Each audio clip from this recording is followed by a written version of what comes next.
পলাতক শেখ হাসিনা আসাদুজ্জামান খান কামালের পক্ষে স্টেট ডিফেন্সকে শুনানি করতে আগামী ৭ জুলাই দিন ধার্য করেছেন আন্তর্জাতিক অপরাধ ট্রাইব্যুনাল। মঙ্গলবার ৩ সদস্যের ট্রাইব্যুনালে আসামিদের বিরুদ্ধে সুনির্দিষ্ট ৫ অভিযোগের উপর শুনানি হয়। আসামিদের সর্বোচ্চ শাস্তির দাবি করে প্রসিকিউশন। জুলাই আগস্টে দেশজুড়ে যে গণহত্যা পরিচালিত হয়েছিল তার নেতৃত্বে ছিলেন পলাতক ফ্যাসিস্ট সরকারের প্রধানমন্ত্রী শেখ হাসিনা। তার নৃশংসতার বলি ১৪০০ প্রাণ, আহত ২০,০০০-এরও বেশি মানুষ। শেখ হাসিনার সাথে বিভিন্ন ব্যক্তির ফোন আলাপ ও পর্যাপ্ত ডকুমেন্টের উপর ভিত্তি করে গত ১ জুন ৩ জনের বিরুদ্ধে ৫টি অভিযোগ আমলে নেন ট্রাইব্যুনাল।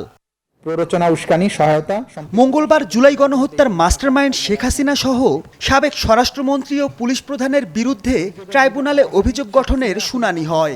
শুনানিতে সুনির্দিষ্ট ৫টি অভিযোগের বিস্তারিত তুলে ধরেন চিফ প্রসিকিউটর। প্রসিকিউশনের অভিযোগ, শেখ হাসিনাই ছিলেন জুলাই গণহত্যার নিউক্লিয়াস, আর তার আদেশ বাস্তবায়নকারী ছিলেন বাকি ২ আসামি।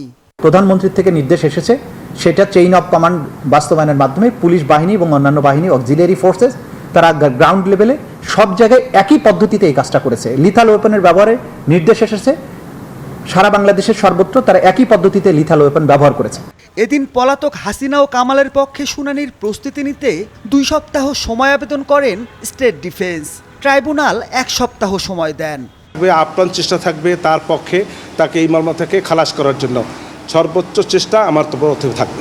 শেখ হাসিনার পক্ষে ট্রাইব্যুনালের নিযুক্ত আইনজীবীর পরবর্তী শুনানির দিন ৭ জুলাই। এই মামলায় অভিযুক্ত ৩ জনের মধ্যে একমাত্র আটক আছেন সাবেক IGP Chowdhury Abdullah Al Mamun. Mahmudul Hasan, news 24, Dhaka. Bundle থাকলে প্রতি সেনমানিতে টাকা বাঁচবে। বিকাশ সেনমানি বান্ডেল কিনে জিতুন প্রতি লেনদেনে।